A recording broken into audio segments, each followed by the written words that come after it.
Most men believe they are waiting for the right woman. The truth is, they are waiting to become the right man, and waiting has never built one. Ask a single man in his late 20s whether he wants to be married someday, and he will almost always say yes. Ask him what he is doing about it, and the answer changes shape. He is waiting.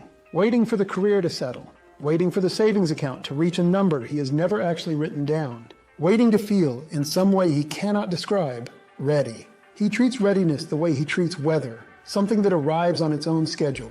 Something a man checks for, but does not produce. And no one tells him that readiness has never once arrived that way. Not for his grandfather, not for any man he admires, not for anyone. The man who feels ready for marriage on his wedding day is not a man who waited until the feeling came. He is a man who built until the feeling caught up. The wedding is one day. The husband is a construction project that should have broken ground years earlier.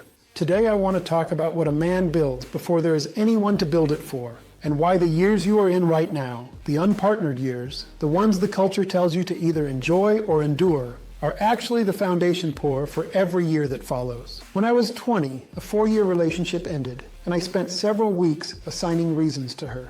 I remember the Sunday afternoon this stopped working. I was sitting at the kitchen table of my apartment, the table that doubled as my desk, my filing cabinet, and, that particular week, a place to stack dishes I had not washed. I had a notebook open because writing things down was the one discipline I actually kept in those years. And at the top of a page, without thinking very hard about it, I wrote a title, The Kind of Husband I'm Going to Be. I meant it as a comfort, a promise to my future self that the next relationship would be different. And I filled most of the page. I'm going to be the kind of husband who handles the finances with a plan, who doesn't go quiet for 3 days when something bothers him, who prays with his wife instead of just telling her he'll pray for her, who keeps his word on the small things so his word means something on the large ones. I read the list back and the bottom dropped out of it because I noticed something I had not intended to put there. Not one item on that page required a wife. Every single thing I was promising to become later was available to me that afternoon. The finances I was going to manage with a plan. I had finances, unmanaged, 40 feet from where I sat in a shoebox of unopened mail. The silence I was going to stop weaponizing. I had gone quiet on my own brother for most of that month. The prayer, the word keeping, the order, none of it was waiting on a woman. All of it was waiting on me. I had written a description of a man and dated it for some future year, like a check I had no intention of cashing yet. That was the afternoon I understood that I had not been preparing for marriage. I had been auditioning for it, presenting a version of myself in relationships and hoping the gaps wouldn't be load-bearing. And the relationship that had just ended did not end because she failed to appreciate the man I was going to become. It ended, in more ways than I wanted to admit, because I had scheduled his arrival for after the wedding. The culture has quietly rebuilt the architecture of marriage, and most men have never examined the blueprint they inherited. For most of history, marriage was a cornerstone, something laid early that a man and woman built a life on top of, together, from close to nothing. Somewhere in the last 2 generations, it became a capstone, the ornament placed at the top of a finished structure. First the degree, then the career, then the money, then the arrival, and then, as a kind of trophy for a life already assembled, the wedding. The average man now marries the better part of a decade later than his grandfather did, and he has been told this delay is wisdom. Some of it is.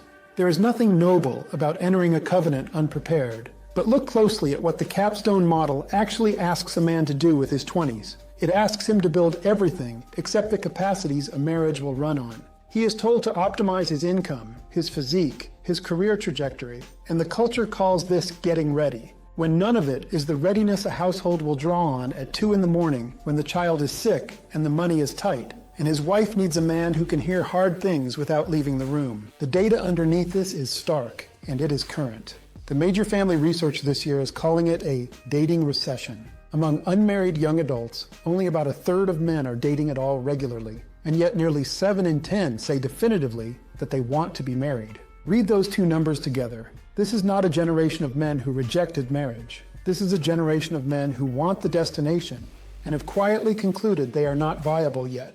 More than half say the money isn't there, and behind the money they name the confidence, and behind the confidence, the sense that they would not yet be worth choosing. And what does the men's content space offer this man? 2 products. The first is withdrawal dressed up as insight. The loud channels telling him marriage is a bad trade, that the game is rigged, that opting out is strength, resentment marketed as realism. The second is tactics. How to present, how to perform, how to win the evaluation. One tells him not to build. The other tells him to market the unbuilt house. Almost no one is standing in the comm center saying the obvious thing. You are not unready because the world is broken. You are unready because readiness is built. And no one ever showed you the trades. Here is the reframe, and it is the whole video. The years before marriage are not a waiting room. They are the apprenticeship. And an apprenticeship only works if the man in it knows that is what it is. So what does a man actually build before there is anyone to build it for? The first thing a man must do is retire the word ready as a feeling and rehire it as an inventory. Feelings of readiness are unreliable narrators. They show up late, they leave early, and they are mostly a report on last night's sleep. But an inventory can be taken honestly on any ordinary Tuesday. Can I run money like a steward? Not impressively, just faithfully. Do I know what things cost, what I owe, what I'm building toward? Can I hear criticism from someone I love without retaliating or disappearing? Have I kept a commitment through a season where it gave me nothing back? Those are not romantic questions. They are the load-bearing ones, and a man can begin work on every one of them alone. Then comes the discipline I have come to call keeping house before there is a household. A man does not wait for a family to start living at the standard a family requires. He runs his single life like the early operation of something larger. His finances get a structure a wife could walk into and read, not wealth, order, a percentage saved with a name on it, debt being retired on a schedule instead of managed emotionally. His home gets kept, not decorated, kept, because the man who cannot govern one room is not being humble when he says he isn't ready to lead a household. He is being accurate. The point is not that a woman will inspect any of this. The point is that every one of these small governments is a rehearsal, and a man becomes what he rehearses. Then comes the harder work, the interior work, building emotional capacity, which is the single readiness gap the research keeps finding in young men, and the one no salary fixes. The capacity to say what is actually wrong when someone asks. The capacity to apologize first, specifically, without a lawyer's qualifications. The capacity to stay in a hard conversation past the moment you want to leave it.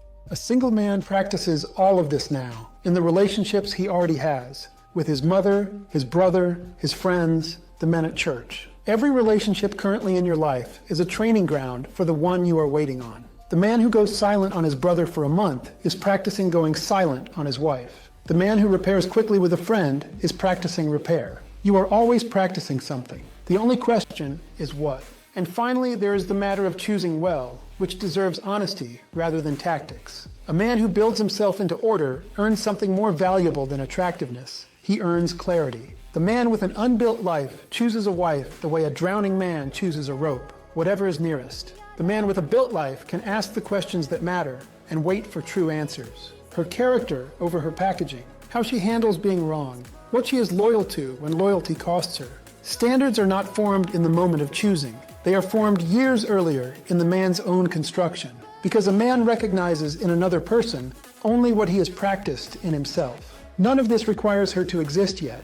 That is the point. That is the whole point. Scripture is unembarrassed about sequence, and the sequence is not the one our culture runs. Proverbs 24:27 gives it plainly. Prepare your work outside. Get everything ready for yourself in the field, and after that, build your house. The field first, the house after. In the agrarian world that proverb was written into, a man who built the house first had built a shelter with no harvest to sustain it, a structure that looked like readiness and would starve everyone inside it. The proverb is not financial advice. It is a statement about order. Capacity precedes covenant. You establish the thing that provides before you establish the thing that depends. And the pattern is older than the proverb. In Genesis 2, before there is a wife, before Adam has ever spoken the word woman, God places the man in the garden to work it and keep it.